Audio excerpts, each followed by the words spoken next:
श्रीमद् भागवत महात्म्य पहला अध्याय। सुख सुधा सागर। देवर्षि नारद जी भक्ति से भेंट। सच्चिदानंद स्वरूप भगवान श्री कृष्ण को हम नमस्कार करते हैं, जो जगत की उत्पत्ति, स्थिति और विनाश के हेतु तथा आध्यात्मिक, आदि देवी और अधो भौतिक तीनों प्रकार तापों का नाश करने वाले हैं। जिस समय श्री सुखदेव जी यज्ञोपवीत संस्कार भी नहीं हुआ था तथा लौकिक वैदिक कर्मों के अनुष्ठान अवसर भी नहीं आया था, तभी उन्हें अकेले ही संन्यास लेने के लिए घर से जाते देखकर उनके पिता व्यास जी विरह से कातर होकर पुकारने लगे, बेटा बेटा तुम कहाँ जा रहे हो।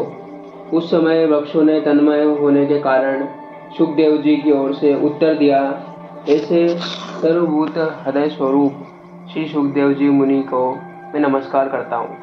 एक बार भगवत कथामृता का रसास्वाद करने में कुशल मुनिवर शौनक जी निमिषपरायण क्षेत्र में विराजमान महामती सूत जी को नमस्कार करके उनसे पूछा।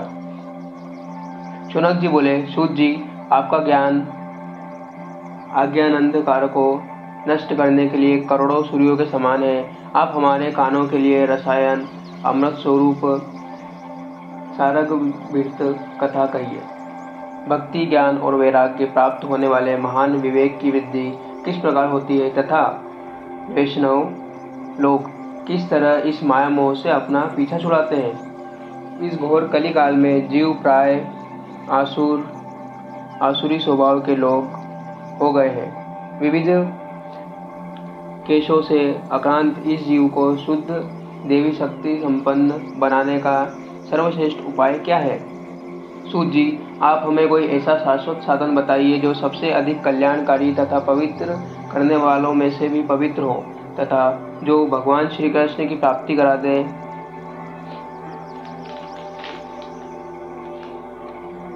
केवल लौकिक सुख दे सकते हैं और कल्पवृक्ष अधिक से अधिक स्वर्गीय संपत्ति दे सकते हैं, परंतु गुरुदेव प्रसन्न होकर भगवान का योगी दुर्लभ नित्य वैकुंठ धाम दे सकता है। सूत जी ने कहा, शौनक जी तुम्हारे हृदय में भगवान का प्रेम है, इसलिए मैं विचार कर तुम्हें संपूर्ण सिद्धांतों का निष्कर्ष सुनाता हूँ, जो जन्म मृत्यु के भय का नाश कर देता है। जो व्यक्ति जो भक्त के प्राण को बढ़ाता है और भगवान श्री कृष्ण की प्रसन्नता का साधन कारण है, मैं तुम्हें वह साधन बतलाता हूँ, उसे सावधान होकर सुनो। श्री शौनक जी ने कलयुग में जीवों के काल रूपी सर्प के मुद्रिकाग्रस्त होने के कारण अत्यंत नाश करने वाले के लिए श्रीमद् भागवत का प्रवचन किया है। मन की शुद्धि के लिए इससे बढ़कर कोई साधन नहीं है।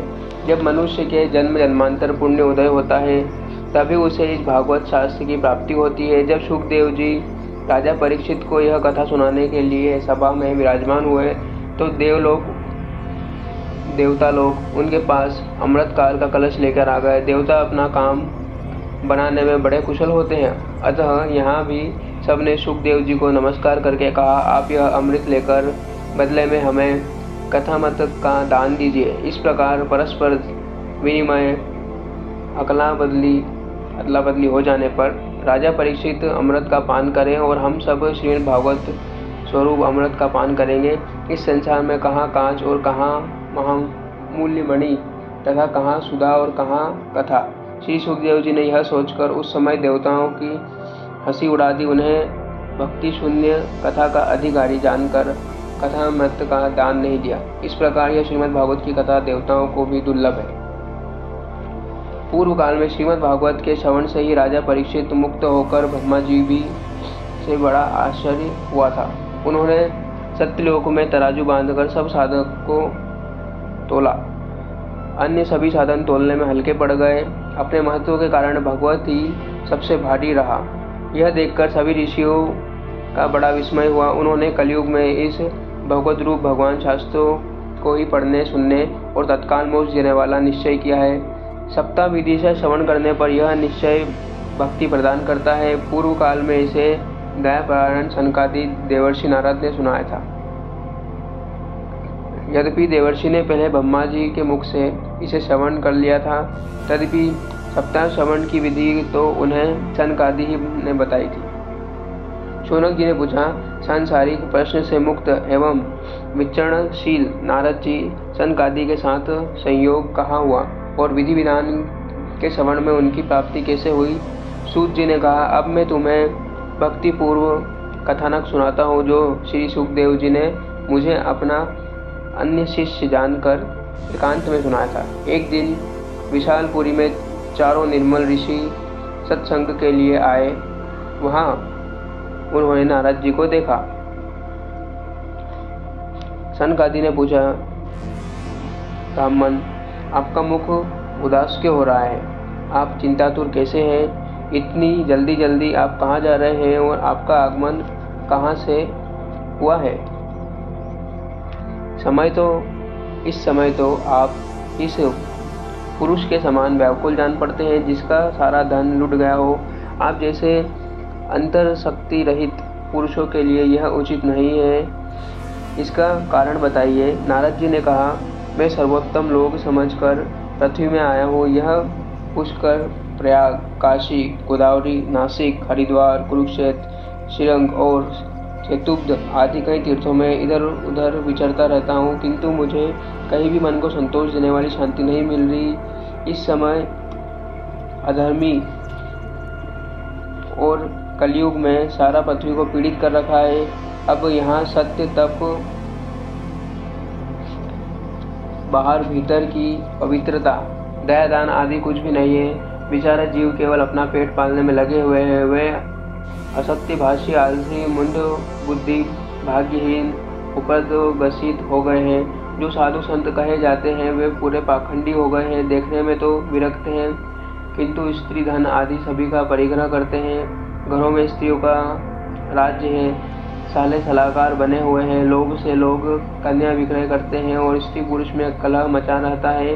महात्माओं के आश्रम, तीर्थ और नदियों पर यवनों विधर्मियों का अधिकार हो गया है। उन दुष्टों ने बहुत से देवालय नष्ट कर दिए हैं। इस समय यहाँ न कोई योगी है, न ही सिद्ध है, न ज्ञानी है, न सत्कर्म करने वाला है। सारे साधन इस समय कलिरूप दवान से जलकर भस्म हो गए। इस कलयुग में सभी देवराशि बाजारों में अन्न बेचने लगे हैं। ब्रह्म लोग पैसा लेकर वेद पढ़ाते हैं और स्त्रियां वेश्यावृत्ति निर्वाह करती है। इस तरह कलयुग के दोष दिखाते हैं। वो पृथ्वी पर विचरता हुआ मैं यमुना जी के तट पर पहुंचा। यहाँ भागवत श्री कृष्ण अनेक लीलाएं हो चुकी है। मुनिवर सुनिए। वहाँ मैंने एक बड़ा आश्चर्य देखा। वहाँ एक युवती स्त्री खिन्न मन से बैठी थी। उसके पास दो वृद्ध पुरुष अचेत अवस्था में जोर जोर से सांस ले रहे थे। वह तरुणी उनकी सेवा करती हुई कभी उन्हें चेत कराने का प्रयास करती है और कभी उनके आगे रोने लगती है। वह अपने शरीर के रक्षक परमात्मा को दसों दिशाओं में देख रही है। उनके चारों ओर सैकड़ों स्त्रियां उसे पंखा झल रही है और बार बार समझाती थी। दूर से यह सब चरित्र देखकर मैं कौतूहलवश उनके पास चला गया। मुझे देखकर वह युवती खड़ी हो गई।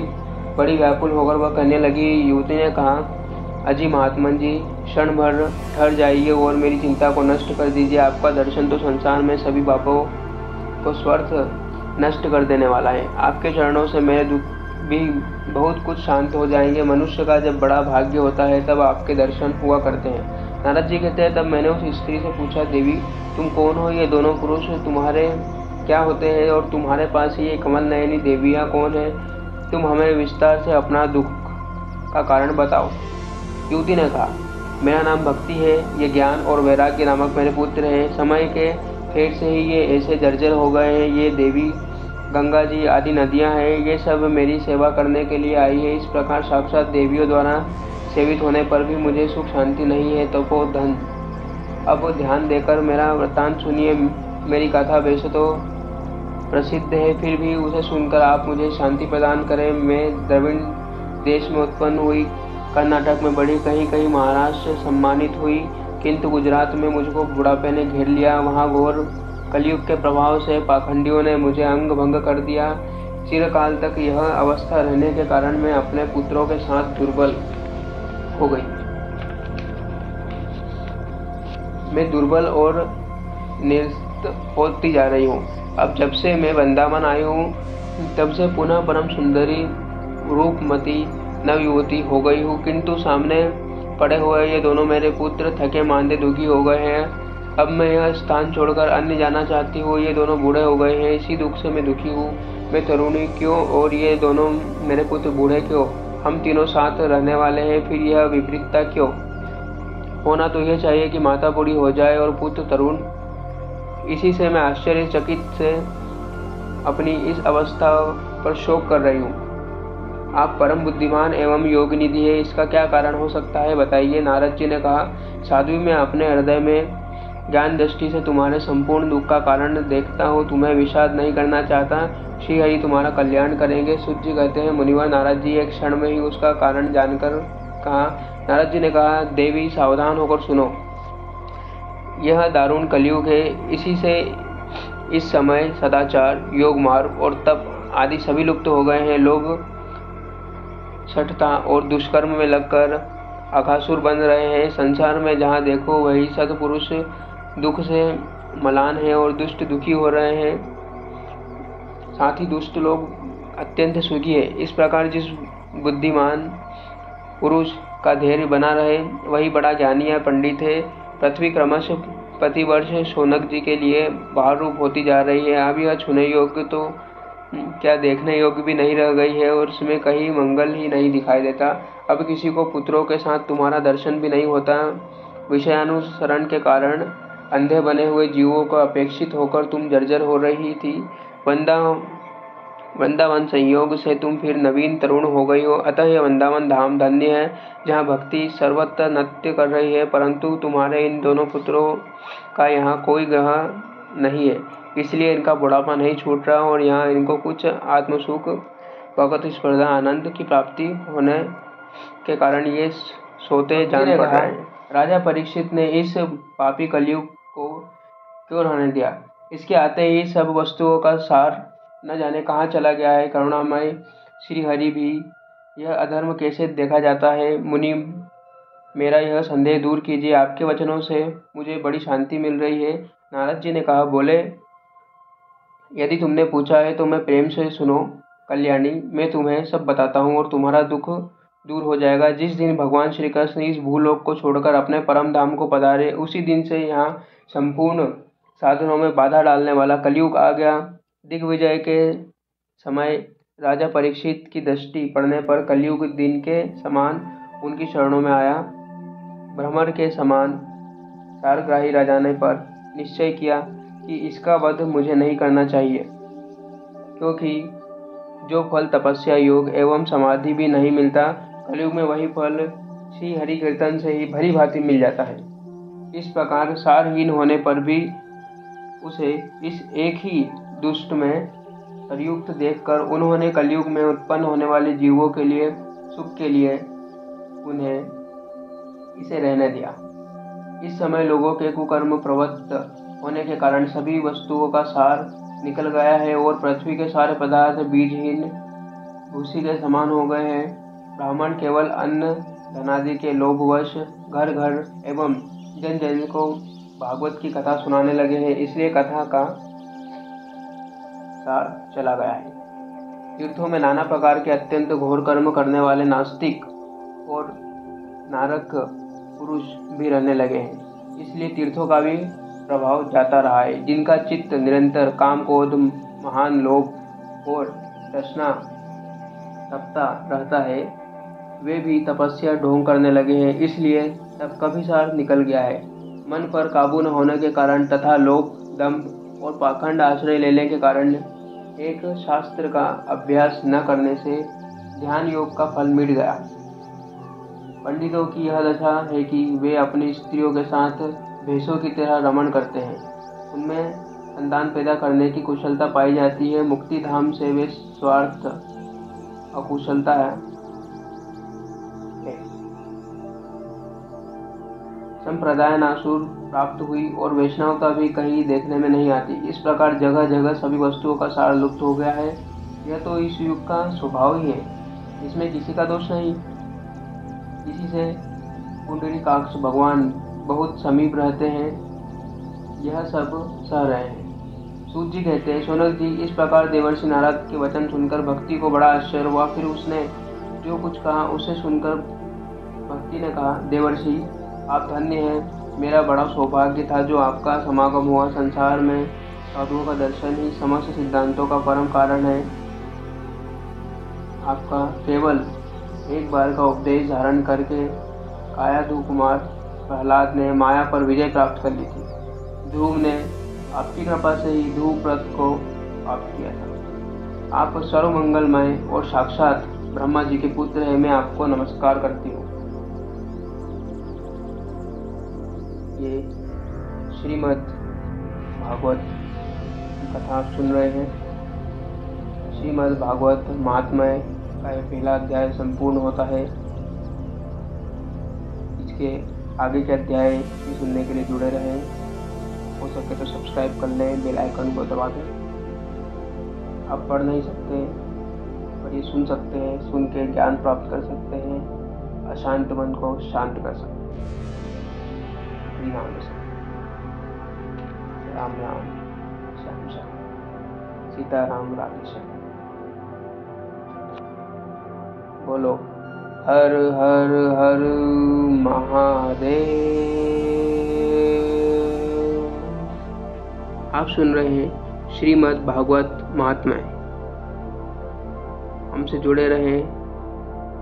आपके पास समय नहीं होगा कि 1100 से ज़्यादा पन्नों की इस महान ग्रंथ को पढ़ें, पर आप सुन सकते हैं। जब समय मिले तब सुन सकते हैं, समझ सकते हैं, जान सकते हैं और प्रभु का नाम ले सकते हैं।